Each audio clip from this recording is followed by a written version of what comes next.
नमस्कार। डायबिटीज पर चर्चा टॉक शो में आप सभी का स्वागत है। मैं हूं आपके साथ संयुक्ता। आधुनिक जीवन शैली और तनाव की वजह से मधुमेह यानी डायबिटीज के मरीजों की संख्या लगातार बढ़ रही है। विश्व के आंकड़ों पर नजर डालें तो भारत में डायबिटीज के सबसे ज्यादा मरीज है। इसीलिए भारत को डायबिटीज कैपिटल भी कहा जाने लगा है। इसी बात को ध्यान में रखते हुए लोगों को डायबिटीज और उसके होने वाले दुष्परिणामों के बारे में जागरूक करने के उद्देश्य से डायबिटीज पर चर्चा इस अनूठी पहल की शुरुआत की गई है। डायबिटीज पर चर्चा टॉक शो में आज हम उपस्थित हैं जयपुर में और स्टूडियो में हमारे साथ डॉक्टर्स का जो पैनल है उनसे आपकी मुलाकात कराते हैं। हमारे साथ है देश और राजस्थान के जाने माने एंडोक्रिनोलॉजिस्ट और डायबिटोलॉजिस्ट। सबसे पहले हम बहुत बहुत स्वागत करते हैं डॉक्टर बलराम शर्मा का डायबिटीज पर चर्चा में। नमस्कार मैडम। साथ ही साथ डॉक्टर मुकुल गुप्ता, आपका भी बहुत बहुत स्वागत है। स्टूडियो में आने के लिए डॉक्टर दीपक गुप्ता, आपका भी बहुत बहुत स्वागत। डॉक्टर बलराम शर्मा, आपसे मेरा पहला सवाल है। भारत को विश्व की डायबिटीज की राजधानी कहा जाता है। ऐसे में क्या आप भी ये मानते हैं कि अब डायबिटीज सिर्फ बड़ों में या बुजुर्गों में नहीं होता, बल्कि जो युवा है, इनफैक्ट बच्चे भी अब इससे प्रभावित हो रहे हैं? इसकी क्या वजह है? निसंदेह ये बड़ी सोचनीय और हमारे लिए एक समस्या है और ये एक दुर्भाग्य का विषय है कि हमारे देश को अब डायबिटीज़ का वर्ल्ड कैपिटल कहने लगे हैं, मतलब विश्व की राजधानी। किसी भी अगर बीमारी की राजधानी कोई देश बनने जा रहा है, इसका मतलब हम समस्याओं में घिरने जा रहे हैं।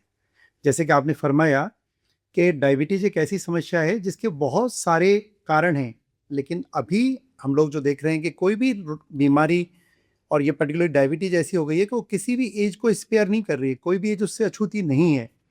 वो बुजुर्गों में पहले प्रभावित करती थी, लेकिन अभी युवा भी, एडोलेसेंट भी और इनफैक्ट छोटे बच्चे भी अब डायबिटीज़ से बचे हुए नहीं हैं, गर्भवती महिलाएं भी उससे बची हुई नहीं हैं और अधेड़ों को और बुजुर्गों को तो डायबिटीज़ पहले से होती रही है। अभी हमारे देश में कुछ डेटा जो नया आया है, वो बड़ा हमको चिंता में डालने वाला विषय है कि डायबिटीज़ की जो संख्या है हमारे देश में, जो उसका परसेंटेज की अगर हम बात करें तो करीबन 10.5 से 11% तक लोगों को डायबिटीज़ है।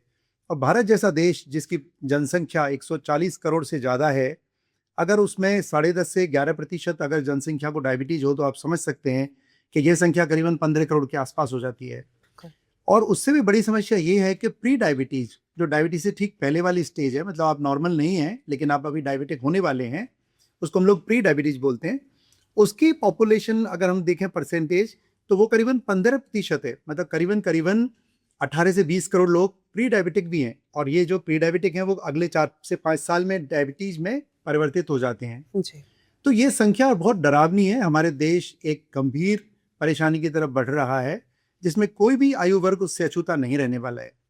उससे भी बड़ी प्रॉब्लम, जैसे कि अभी आपने कहा कि क्या कारण हो सकते हैं, तो जैसे आपने कहा कि तनाव, लेकिन जीवनचर्या में जो बदलाव हुआ है, हमारी लाइफ स्टाइल में जो चेंजेज आए हैं, हमारे खान पीन में जो बदलाव आया है, हमारे जो युवा हैं, हमारा जो बाकी सब वर्ग भी है, उसमें खान पीन को लेके फास्ट फूड है, जंक फूड्स हैं, जितने भी तरीके के रिफाइंड और प्रोसेस्ड फूड हैं, इन सब का प्रचलन खाने में बढ़ा है। खाने में कई तरीके के एंडोक्राइन डिसरप्टर्स की भी एंट्री हो गई है और साथ में हम लोग सीडेंटरी लाइफ की तरफ बढ़ गए हैं। हमारे गैजेट्स पे हमारा टाइम बढ़ने लगा है, हमारा स्क्रीन टाइम बढ़ गया है, लेकिन हम में से किसी को पार्क जाने के लिए या जिम जाने के लिए या अपने शरीर पर ध्यान देने के लिए, व्यायाम करने के लिए समय नहीं है। और ये जो लाइफ है जिसमें हम अंधी दौड़ में भागे जा रहे हैं, ये हमको तनाव की तरफ भी लेके जा रही है। तनाव भी एक बहुत बड़ा कारण है जो डायबिटीज़ को बढ़ाता है, डायबिटीज़ की तरफ लेके जाता है। साथ में कई ऐसा डेटा भी हम लोगों ने अभी देखा है कि जो प्रदूषण है वो भी डायबिटीज़ को करने के लिए जिम्मेदार है। साथ में जो माता पिता हैं, अगर वो डायबिटिक हैं या आपके परिवार में कोई डायबिटिक है, मतलब मल्टीपल फैक्टर्स रिस्पॉन्सिबल हैं। लेकिन जो मॉडिफाइबल फैक्टर्स हैं जिनको हम मॉडिफाई कर सकते हैं, वो लाइफस्टाइल है जो बहुत ख़राब होती जा रही है लोगों की, वजन को नियंत्रित नहीं रख पा रहे, मोटापा हमारे देश में बढ़ता जा रहा है, खान पीन असंतुलित होता जा रहा है और तनाव बढ़ता जा रहा है। ये सारे फैक्टर मिलके किसी भी आयु वर्ग को अछूता नहीं छोड़ रहे और हर आयु वर्ग डायबिटीज से प्रभावित होता जा रहा है। डॉक्टर मुकुल गुप्ता, आपसे जानना चाहेंगे प्री डायबिटीज ये आखिर है क्या? अगर इसी दौरान हम अपनी चीजों को, अपने डाइट को, अपनी लाइफस्टाइल को कंट्रोल में ले आए तो क्या डायबिटीज को टाला जा सकता है? साथ ही एक और बहुत ही मौजूद सवाल है कि 20-30 साल के जो लोग हैं जिनमें स्पष्ट रूप से मोटापा नजर भी नहीं आता, वो भी अब टाइप 2 डायबिटीज की चपेट में आ रहे हैं। इसकी क्या वजह है? हमारे माता पिता की जो जनरेशन थी, उनकी जो पीढ़ी थी, उसमें तो बहुत ज्यादा सोचना समझना नहीं पड़ता था। तो तब में और आज की जनरेशन में क्या फर्क आ गया है? बहुत अच्छा प्रश्न है। जैसा डॉक्टर बलराम ने कहा, प्री डायबिटीज़, डायबिटीज़ से पहले वाली अवस्था होती है। मुख्यतः 14 से 15% इंडियन पॉपुलेशन में ये देखी जा रही है। मतलब डायबिटीज़ से भी ज़्यादा है और ये एक तरह से रिस्क फैक्टर है आगे डायबिटीज़ होने का। 4-5 साल के अंदर उन लोगों को डायबिटीज़ हो सकती है और इससे आप, जैसा आपने बताया, 20-30 साल वाले बच्चों में इसमें ज़्यादा कॉमन है। वो इसलिए है कि आजकल व्यायाम नहीं कर रहे हैं ना।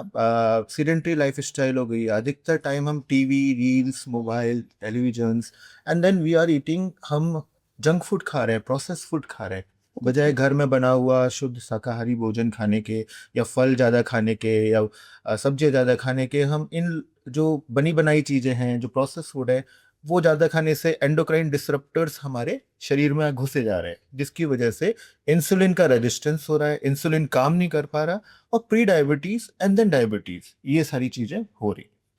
प्री डायबिटीज़ का बचाव, जैसे डॉक्टर बलराम ने बताया, हम व्यायाम चालू करें। एटलीस्ट 30 से 40 मिनट रोजाना अपने को सुबह उठ के या शाम को जब टाइम मिले आप कसरत करें या व्यायाम करें या वॉकिंग करें। सिंपल ब्रिस्क वॉक भी बहुत अच्छा है।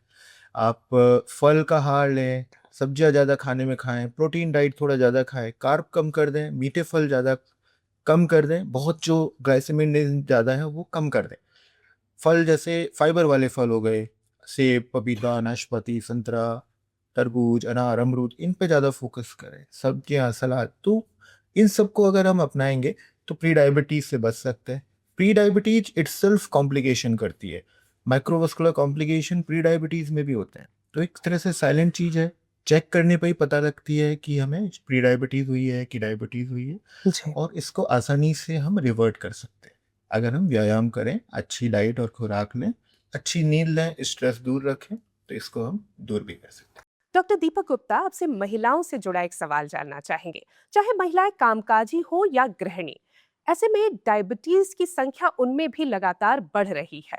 इसकी कोई खास वजह, और पुरुषों के मुकाबले महिलाओं में डायबिटीज के जो लक्षण हैं, उनमें कुछ अंतर आता है क्या? साथ ही महिलाओं की जब भी बात करते हैं, चाहे वो प्रेगनेंसी हो, चाहे हार्मोनल इश्यूज हो, या फिर मेनोपॉज हो, इसका भी क्या कोई असर डायबिटीज पर पड़ता है? बिल्कुल मैम। अ, महिलाओं में फैट ज़्यादा होता है नॉर्मल मेल से, क्योंकि विसरल फैट ज़्यादा होगा, इंसुलिन रेजिस्टेंस ज़्यादा होगा, तो डेफ़िनेटली शुगर की संभावनाएँ भी ज़्यादा रहेंगी। अगर हम देखें कि उनमें हार्मोन, जैसे आपने बताया कि मेनोपॉज़ कैसे इफ़ेक्ट करेगा उसको, सिम्पटम्स भी उसमें डिफरेंट रहते हैं। जनरली जो फीमेल्स होती हैं, उनमें vaginal infection, urine tract infections are very common as compare to the mail.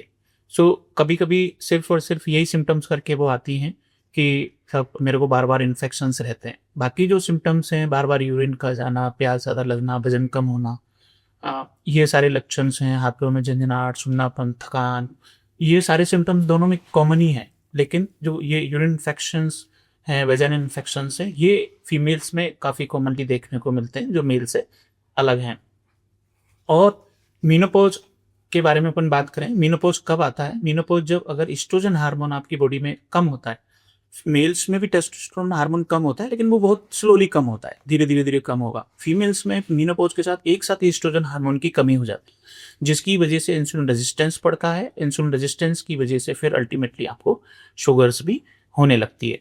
तो फीमेल्स में स्पेशली आफ्टर मेनोपॉज़ शुगर की जो परसेंटेज है, वो मेल से काफ़ी ज़्यादा हो जाती है। फीमेल्स में शुगर होने का एक सबसे ज़्यादा होने का कारण एक ये है कि उनकी कोई स्ट्रक्चर्ड एक्सरसाइज नहीं होती, सेडेंटरी लाइफ़स्टाइल होती है। वो ज़्यादातर खुद पे ध्यान नहीं देके पूरी और फैमिली के दूसरे मेंबर्स के लिए ज़्यादा अपने आप को रेस्पॉन्सिबल समझती हैं। तो दूसरे घर के कामों में लगी रहती हैं, एक्सरसाइज नहीं करती हैं। फूड हैबिट्स भी उनकी डिफरेंट होती है, जो घर में बचा है वही खा लेती हैं, अलग से फ्रेश खाना नहीं खाएँगी। जो बच गया वो खा लिया, चाहे कभी-कभी है, पुराना है। तो ये है फीमेल्स में जो उनको मेल से थोड़ा-सा डिफरेंट करता है। अदरवाइज़ सिम्पटम्स मेल और फीमेल में ऑलमोस्ट कॉमन से रहते हैं। डॉक्टर बलराम शर्मा, पिछले 1 दशक की अगर हम बात करें तो क्या प्रगति हुई है? नई दवाइयों के बारे में, इंसुलिन के बारे में, यहाँ तक कि जो मॉनिटरिंग डिवाइस है, उनमें किस तरह की प्रगति हुई है, थोड़ा उसके बारे में बताइए। और साथ ही साथ जो लेटेस्ट स्टडीज हो रही हैं, स्टेम सेल थेरेपी जो है, या हम कहें आर्टिफिशियल पैनक्रियाज, इससे क्या कोई स्थायी समाधान की ओर हम बढ़ रहे हैं? हाँ, जैसे कि समस्या जिस तरीके की आती है, हम लोग शुरू से सुनते आए हैं कि आवश्यकता आविष्कार की जननी है। तो जैसे-जैसे चुनौतियाँ बढ़ती जा रही हैं, साइंटिस्ट भी कोशिश कर रहे हैं और जितने भी रिसर्चर्स हैं, डॉक्टर्स हैं, वो सब प्रयासरत हैं कि इन सभी समस्याओं के लिए हम अच्छे से अच्छे ऑप्शंस ट्रीटमेंट के पेशेंट्स के लिए हम लोग ला पाएँ। तो हम लोग को उससे पहले थोड़ा-सा हल्का सा ये समझते हैं कि डायबिटीज़ क्या है? डायबिटीज़ बेसिकली कई प्रकार में हम लोग बाँटते हैं। एक टाइप 2 डायबिटीज़ है जो काफ़ी कॉमन है, सबसे ज़्यादा कॉमन। एक टाइप 1 डायबिटीज़ है, जो करीबन-करीबन 5 से 10% टोटल जो डायबिटिक पेशेंट्स उनका नंबर्स है। जी। तो जो आपने बताया कि नया क्या डेवलपमेंट हो रहा है, तो निश्चित तौर पे जो विगत 10 वर्ष रहे हैं, उनमें बहुत ही प्रगति हुई है, उल्लेखनीय प्रगति हुई है। अगर हम लोग टाइप 2 की बात करें, तो टाइप 2 जो ज़्यादा नंबर्स को डिनोट करता है, उसमें कई इस तरीके की मेडिसिन आई हैं जिनको हम लोग आजकल इंक्रेटिन बेस्ड थेरेपी बोलते हैं, या जीएलपी-1 रिसेप्टर एगोनिस्ट और जीएलपी-जीआईपी कॉम्बिनेशन। उसमें बहुत सारी नई मेडिसिन्स भी और आ रही हैं। तो सीमाग्लूटाइड, तिर्ज़ेपिटाइड, ये कुछ ऐसी दवाइयाँ हैं जो आज हमारे देश में भी उपलब्ध हो गई हैं। और जैसे कि हम लोग देख रहे हैं कि मोटापा एक बहुत बड़ी समस्या है, और मोटापा और डायबिटीज़ दोनों एक दूसरे के सगे हैं, दोनों एक दूसरे के साथ में लीथल कॉम्बिनेशन बनाते हैं। तो ये दोनों दवाइयाँ मोटापे को भी कंट्रोल करती हैं और ये दोनों दवाइयाँ डायबिटीज़ को भी कंट्रोल करती हैं। तो एक तो ये दवाइयाँ एक नई एडिशन है हमारे लिए, जो भी पेशेंट्स हैं जिनको ये सब चैलेंजेस हैं, तो ये दवाइयाँ उनकी मददगार काफ़ी हद तक हैं। दूसरा, अगर हम टाइप 1 की बात करें, तो टाइप 1 जैसे अभी तक हम लोग देखते थे कि टाइप 1 को रोकने का कोई तरीका किसी के पास नहीं था, केवल जैसे ही पता लगता था तो इंसुलिन ही एक तरीका बचा था।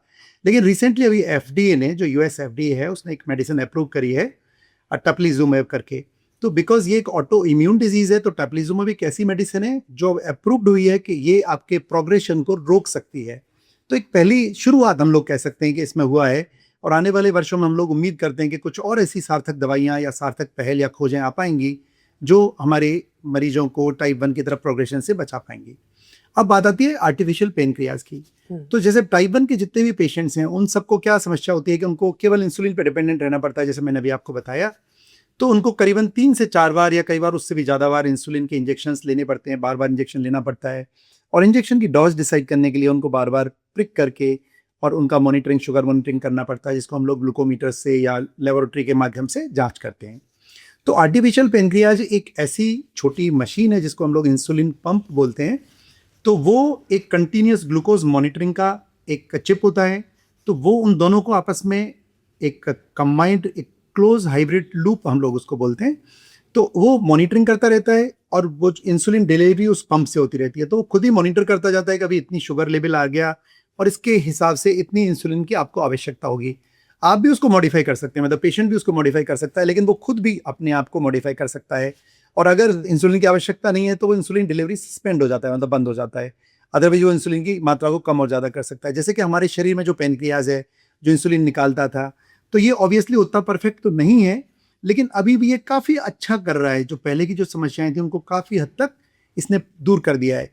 अभी भी हालांकि ये बिल्कुल परफेक्ट हम लोग 100 आउट ऑफ 100 नंबर नहीं दे सकते, लेकिन अभी भी 90% प्रॉब्लम्स को ये सॉर्ट आउट कर सकता है। बस एक ही प्रॉब्लम है कि कॉस्टली है। तो इस तरीके के जो भी डेवलपमेंट्स हुए हैं अभी रिसेंटली, इस तरीके की मॉनिटरिंग डिवाइसेस भी आई हैं, जो हम लोग एक जो कंटिन्यूस ग्लूकोज मॉनिटरिंग कहते हैं, मोबाइल के साथ में आजकल वो जुड़ जाता है और आप रेगुलर मॉनिटरिंग कर सकते हो। कुछ इस तरीके के ग्लूको वॉच भी आए हैं जो आपको बिना प्रिक करे ग्लूकोज का लेवल मॉनिटर करा सकते हैं। तो ना केवल डायग्नोसिस में बल्कि ट्रीटमेंट में भी और डिलीवरी में भी कई तरीके के बहुत डेवलपमेंट्स हुए हैं। इंसुलिन के माध्यम में भी बहुत डेवलपमेंट हो रहे हैं।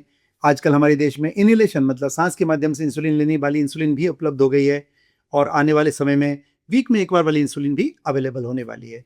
तो कई उम्मीदें जगी हैं और सतत विकास की प्रक्रिया इसमें जारी है। डॉक्टर मुकुल गुप्ता, आपसे मेरा सवाल है, एक बड़ा ही ट्रेंडिंग टॉपिक है। अगर अत्यधिक डाइट कंट्रोल की जाए या वजन को बहुत ज्यादा घटाया जाए तो क्या डायबिटीज को रिवर्स किया जा सकता है?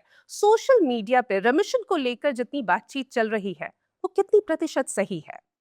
जी, ये 100% सही है। बट ये अभी नई चीज़ नहीं है, ये हम लोग शुरुआत में जब हमें पढ़ाया जाता था तब से ही है। अच्छा। So it's not a new thing.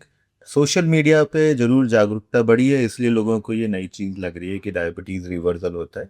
Diabetes reversal कुछ लोगों में होता है जिनमें डाइट वो बहुत अच्छे तरीके से लें, अच्छे तरीके से व्यायाम करें, जिनके शॉर्ट ड्यूरेशन ऑफ डायबिटीज़ होती है 3, 4, 5 साल की डायबिटीज़ जिसमें थोड़ा बहुत बीटा सेल्स प्रिजर्व रहती हैं। जो लोगों के कॉम्प्लिकेशंस नहीं होते, कोमॉर्बिड कंडीशंस कम होती है, उनमें डायबिटीज़ रिवर्सल के ज़्यादा चांसेस रहते हैं। सो डायबिटीज़ रिवर्सल और वजन का बिल्कुल एक सीधा साधा रिलेशन है, लॉन्गिट्यूडनल रिलेशन है। जितना ज़्यादा आप वजन कम करेंगे आपकी डायबिटीज़ उतनी ही अच्छी हो जाएगी, क्योंकि वजन कम करने से इंसुलिन जो रेजिस्टेंस होता है वो ख़त्म हो जाता है, इंसुलिन काम करने लगता है बॉडी में, बीटा सेल्स रिजर्व होती हैं और कंजर्व होने लगती हैं, जिस वजह से डायबिटीज़ रिवर्स हो जाती है। सो यूजुअली ये कहा जाता है 10% वेट लॉस अगर पेशेंट कर ले तो उसकी डायबिटीज़, बीपी, इवन मोटापा, ये सारी चीज़ें रिवर्स अगर कर ले तो डायबिटीज़ भी रिवर्स। डॉक्टर दीपक गुप्ता, क्या डायबिटीज से जुड़ा जो एक इमोशनल फैक्टर है, साइकोलॉजिकल एस्पेक्ट है, उस पर आप कुछ बात करना चाहेंगे? साथ ही साथ घर पर डाइट कंट्रोल और ब्लड लेवल जो शुगर का है उसे मॉनिटर करना, ये कितना जरूरी है? बिल्कुल, आपने सही सवाल किया है। तो डायबिटीज़ के लिए पहले आपको लेवल्स अपने मालूम होने चाहिए कि कब हम कहेंगे कि आपको डायबिटीज़ है, कब प्री डायबिटीज़ है, कब नॉर्मल है, Okay. जो आपने लेवल्स की बात की है तो। तो अगर हम देखें कि आपकी अगर फास्टिंग ब्लड शुगर भूखे पेट की जो 8 से 10 घंटे अगर आप बिल्कुल खाली पेट हैं, अगर वो आपकी शुगर 100 से कम है, इसका मतलब आप नॉन डायबिटिक है, जब आप अगर कोई मेडिसिन नहीं ले रहे हैं। अगर आपकी फास्टिंग ब्लड शुगर 101 से 125 के बीच है, इसका मतलब ये प्री डायबिटीज़ है, बॉर्डरलाइन डायबिटीज़ जैसा अभी बताया। और अगर आपकी फास्टिंग 126 से ज़्यादा है तो डायबिटीज़ रेंज में आती है। ऐसे ही खाने के बाद की शुगर अगर आपकी बिल्कुल 2 घंटे बाद आप चेक कर रहे हैं, तो अगर आपकी 140 से कम आ रही है, इसका मतलब आप नॉन डायबिटिक हैं, डायबिटिक नहीं हैं। अगर 141 से लेके और 200 तक आ रही है, 199 तक, तो ये प्री डायबिटीज़ में आती है। 200 और मोर देन 200 ये डायबिटीज़ रेंज में आती है। एक और होता है HbA1c टेस्ट, जो 3 महीने का एवरेज ब्लड शुगर आपको बताता है। वो अगर आपका 5.7 से कम है, मतलब 5.6 और below it, then we can say it's आप नॉन डायबिटिक हैं, अगर आप कोई मेडिसिन नहीं ले रहे हैं तो। अगर आपका HbA1c 5.7 से 6.4 के बीच है, ये बताता है कि आप प्री डायबिटीज़ हैं, बॉर्डरलाइन डायबिटिक हैं। और मोर देन 6.5 और 6.5 से ज़्यादा है तो हम कहेंगे कि आप डायबिटिक हो गए हैं। तो ये लेवल्स आपको ज़रूरी है कि हम लेवल कि डायबिटिक है नहीं। कभी-कभी ऐसा होता है कि आपकी एक शुगर रीडिंग बड़ी आ गई, लेकिन आपका HbA1c नॉर्मल है, तो सम ड्यू टू ट्रांजिएंट स्ट्रेस और सम इन्फेक्शन, उसकी वजह से ऐसा हो सकता है। इमोशनल जो स्ट्रेस की आपने बात करी, वो डायबिटीज़ स्पेशली जो यंगर डायबिटिक्स होते हैं, स्पेशली टाइप 1 डायबिटिक, जहाँ पे हमें इंसुलिन देना पड़ता है, वो सबसे ज़्यादा डिप्रेशन, एंग्जायटी में चले जाते हैं कि ये मेरे को क्यों हुआ? ऐसा क्यों हुआ? मैंने ऐसे क्या किया? तो ये एक एंग्जायटी, डिप्रेशंस और sometimes goes to chronic depression में चले जाते हैं। एक फ़ियर ऑफ हाइपोग्लाइसीमिया होता है, जिसमें कि अगर आप इंसुलिन ले रहे हैं या कोई मेडिसिन जिसमें आपको कभी शुगर कम हो गई है, जिसकी वजह से जो शुगर कम होने के भी एक लक्षण होते हैं, घबराहट, पसीने, हाथ-पैर काँपना, झंझनाहट, सूनापन, इस तरह से कुछ लग रहा है आपको, तो ये हो सकता है कि आपको शुगर डाउन हुई है। अगर आप इंसुलिन थेरेपी पे हैं स्पेशली, तो वैसे तो जो ओरल डायबिटिक मेडिसिन है उस पे भी ऐसा हो सकता है। तो fear of hypoglycemia also lead to the anxiety, depressions, कि वो हमेशा इस टेंशन में रहते हैं कि मेरे को कहीं शुगर डाउन नहीं हो जाए। Hyperglycemia also lead to the memory loss भी कर सकता है, वो आपको कॉग्निटिव डिस्फंक्शंस कर देते हैं अगर आप ये लंबी डायबिटीज़ है, लॉन्ग टर्म डायबिटीज़ है। तो ये जो इमोशनली प्रॉब्लम, साइकोलॉजिकल प्रॉब्लम जो आती है, स्पेशली टाइप 1 डायबिटीज़ जो इंसुलिन थेरेपी पे हैं, बहुत से लोग तो इसीलिए इंसुलिन लेना नहीं चाहते कि साहब मेरी तो पूरी दिनचर्या ही खराब हो जाएगी, मैं कहीं सोशल उसमें नहीं जा पाऊँगा कहीं भी, या ट्रैवल नहीं कर पाऊँगा। तो ये जो प्रॉब्लम है, ये है स्पेशली लोगों की जो सोशल स्टिग्मा बना हुआ है इंसुलिन के प्रति, वो और डायबिटीज़ के लिए। तो इन सब चीज़ों को अगर अच्छे से कंट्रोल रखा जाए तो डेफिनेटली हमें बेनिफिट्स मिलेंगे। बहुत अच्छी, बहुत सार्थक बातचीत अभी तक हुई है, लेकिन इस पूरे टॉक शो को कंक्लूड करने से पहले हम चाहेंगे कि आप हमारे दर्शकों को, वो लाखों लोग जो इस वक्त ये टॉक शो देख रहे हैं, उनको कोई संदेश ज़रूर दें। डॉक्टर बलराम शर्मा, क्या कहना चाहेंगे आप हमारे दर्शकों को? जी बिल्कुल। तो जैसे कि हमने बात करी कि डायबिटीज़ एक बहुत ही कॉमन डिजीज़ है, हमारे देश में इसकी संख्या बढ़ती जा रही है, लेकिन उसके लिए हम खुद ही जिम्मेदार हैं। तो हमको बैक टू बेसिक्स, हमारा जो पुराना जीवन चर्या था, भारतीय जीवन शैली थी, उसको वापस से अपनाना है। तनाव से अपने आप को दूर रखना है, सीमित खाना है, संयमित खाना है, नींद पूरी लेनी है। और हमारे जो दादी नानी के ज़माने का खाना था वो स्वस्थ खाना हुआ करता था। हम लोग प्राकृतिक जीवन जिया करते थे, प्राकृतिक खाना ज़्यादा खाते थे। उस तरीके के खाने पे वापस लौटें, अपने आप को फिजिकली एक्टिव रखें, अपने आप को शांत रखें, अपने आप को योगा, प्राणायाम, एक्सरसाइज के तरीके से मन को भी उद्वेलित होने से बचाएं, शरीर को भी अपने स्वस्थ रखें, अपने वजन को नियंत्रित करें, तो आप डायबिटीज़ से बचे रहेंगे। लेकिन दुर्भाग्य से अगर डायबिटीज़ आ भी गई है तो चिंता नहीं करें, इसकी बहुत अच्छी अब इलाज, उपचार, निदान सभी उपलब्ध है। अपने चिकित्सक से संपर्क करें और उसके साथ में भी एक आप स्वस्थ और अच्छी जिंदगी आराम से जी सकते हैं। धन्यवाद। बिल्कुल। डॉक्टर मुकुल गुप्ता, आपका क्या संदेश होगा हमारे दर्शकों के लिए? जी, डायबिटिक एजुकेशन एंड काउंसलिंग बहुत ज़रूरी है, जो कि बच्चों में भी ज़रूरी है। हमें ये डायबिटीज़ का जो एक पार्ट है, ये स्कूल में भी बच्चों को सिखाना चाहिए ना। बच्चों को healthy advice, diet, exercise, including जो क्रॉनिक बीमारियां हैं उनसे सतर्कता और उनका एजुकेशन, अगर हम इसको शुरुआती प्राइमरी स्कूल से बच्चों को ये देंगे तो उनमें ये मन में बैठ जाएगा कि हमें स्वस्थ रहना है। आगे चल के क्रॉनिक बीमारी जैसे डायबिटीज़ हुई या मोटापा हुआ, इससे बच सकेंगे और स्वस्थ जीवन जी सकेंगे। बहुत बढ़िया। डॉक्टर दीपक गुप्ता, आपका क्या मैसेज होगा हमारे व्यूअर्स के लिए? अभी जैसा बताया डॉक्टर बलराम जी ने, डॉक्टर मुकुल जी ने, तो अभी जो प्रॉब्लम है हमारी ओवर न्यूट्रिशन की प्रॉब्लम है। पहले before 90 we are under nutrition, अभी ओवर न्यूट्रिशन से जो न्यूअर मेडिकेशंस जैसे आई हैं, GLP-1 रिसेप्टर एनालॉग्स और बेरेटिक सर्जरी, इनके बाद क्या होता है, आपकी डाइट कम हो जाती है। डाइट कम होती है, वेट कम होता है, शुगर का रिवर्सल जैसे आपने पूछा वो भी होता है, और दूसरे बेनिफिट्स भी आपको मिलते हैं। तो अभी हम ज़्यादा खा रहे हैं। आपने देखा होगा कि जो इन तरह की दवाइयों पे है या बेरेटिक सर्जरी के बाद में उनका खाना कम हो जाता है, ग्रेजुअली धीरे धीरे वेट लॉस होता है, सब चीज़ों में बेनिफिट्स मिलते हैं। तो खाना आप कम करें। जी। जैसे पुराने ज़माने में होता था कि खाना कम होता था और अब हर जगह खाना अवेलेबल है, जंक फूड अवेलेबल है, तो उसको खाने को आप कम करें। डेफिनेटली आपको शुगर कंट्रोल में और दूसरे जो शुगर के साइड इफेक्ट हैं, कॉम्प्लिकेशंस, उसमें बेनिफिट्स मिलेगा। बहुत अच्छी जानकारी आप सभी ने दी है और मुझे पूरी उम्मीद है, क्योंकि कहते भी है ना कि अगर कोई बीमारी है तो उसके इलाज का जो फर्स्ट स्टेप है वो यही है कि आपको सही जानकारी मिले। तो सही जानकारी सही लोगों से, सही पैनल ऑफ डॉक्टर्स से हमें आज मिली है और इसके लिए हम बहुत बहुत शुक्रगुजार हैं हमारे पैनल का। और मैं बहुत बहुत धन्यवाद करती हूँ डॉक्टर बलराम शर्मा, एक बार फिर आपका हमारे साथ जुड़ने के लिए। डॉक्टर मुकुल गुप्ता, आपका भी बहुत बहुत शुक्रिया इतनी अच्छी जानकारी हमारे साथ साझा करने के लिए। डॉक्टर दीपक गुप्ता, आपके भी हम बहुत बहुत आभारी हैं। तो दर्शकों, जैसा कि हमेशा कहा जाता है ना कि कोई बीमारी है उसका इलाज तभी शुरू होता है जब सही जानकारी आपके पास हो। एक ऐसी ही कोशिश आज डायबिटीज पर चर्चा टॉक शो के इस एपिसोड के जरिए हमने की, सही जानकारी आप तक पहुंचाने की। उम्मीद करते हैं ये जो जानकारी, ये जो टिप्स, एडवाइस आपको मिली वो आपके बहुत काम आएगी। आप अपने आप को डायबिटीज से दूर रखेंगे, बचाएंगे, और हो जाए तो अब आप जानते हैं सही तरीके से किस तरह से इसे मैनेज किया जा सकता है। डायबिटीज़ पर जो और भी उसके पहलू होते हैं या अधिक जानकारी अगर आप प्राप्त करना चाहते हैं तो आप हमें फेसबुक पर डायबिटीज़ पर चर्चा, हमारे इस पेज को ज़रूर फॉलो कीजिए। डायबिटीज़ पर चर्चा पेज यूट्यूब, ट्विटर और इंस्टाग्राम पर भी अवेलेबल है। ज़रूर हमारे साथ जुड़िए।